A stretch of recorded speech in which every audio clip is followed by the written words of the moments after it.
ইরানের সঙ্গে এক প্রকার বিশ্বাসঘাতকতা করেছেন ট্রাম্প। পরমাণু অস্ত্র না বানানোর শর্তে দেশটির সঙ্গে কয়েক দফার আলোচনা যখন অগ্রগতির দিকে, এ সময় গোপনে ইসরায়েলকে প্রাণঘাতী হেলফায়ার ক্ষেপণাস্ত্র পাঠিয়ে সহায়তা করে ট্রাম্প প্রশাসন।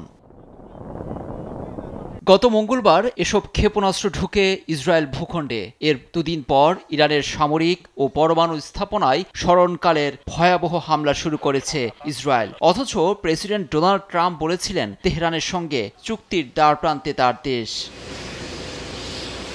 ইসরায়েলকে অস্ত্র দিতে গেল ফেব্রুয়ারিতেই প্রায় $750 কোটি মার্কিন ডলারের অস্ত্রের প্যাকেজ অনুমোদন পায় মার্কিন কংগ্রেসে। ফলে চালানটি হস্তান্তরে নতুন করে ঘোষণা দেওয়ার প্রয়োজন হয়নি। তবে পরমাণু ইস্যুতে আলোচনা চলাকালের সময় কেন এই চালান আছে অনেক প্রশ্ন। নাম প্রকাশে অনিচ্ছুক দুই মার্কিন কর্মকর্তা মিডল ইস্ট আইকে জানিয়েছেন, ইরানে হামলা হতে যাচ্ছে বিষয়টি ভালোভাবেই জানতেন ট্রাম্প। বিশ্লেষকদের মতে ওই আলোচনা ছিল মূলত কৌশলগত সময় ক্ষেপণ। মূল উদ্দেশ্য তেহরানকে আলোচনায় ব্যস্ত রাখা।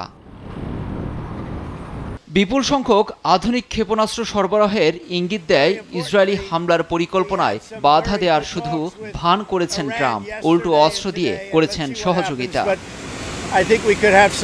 এক জ্যেষ্ঠ মার্কিন প্রতিরক্ষা কর্মকর্তা মিডল ইস্ট আইকে বলেছেন, হেলফায়ার ব্যবহারের নির্দিষ্ট সময় ও ক্ষেত্র আছে। এগুলো ইসরায়েলের জন্য বেশ কার্যকর। সুনির্দিষ্ট লক্ষ্যবস্তুকে দারুণভাবে আঘাতে সক্ষম। ফলাফলেও তাই দেখা গেছে। IRGC থেকে শুরু করে ইরানের শীর্ষ 20 কমান্ডার ও বিজ্ঞানী সফলভাবে হত্যা করেছে ইসরায়েলি বাহিনী। লুৎফর কবির, নিউজ ডেস্ক, দেশ টিভি।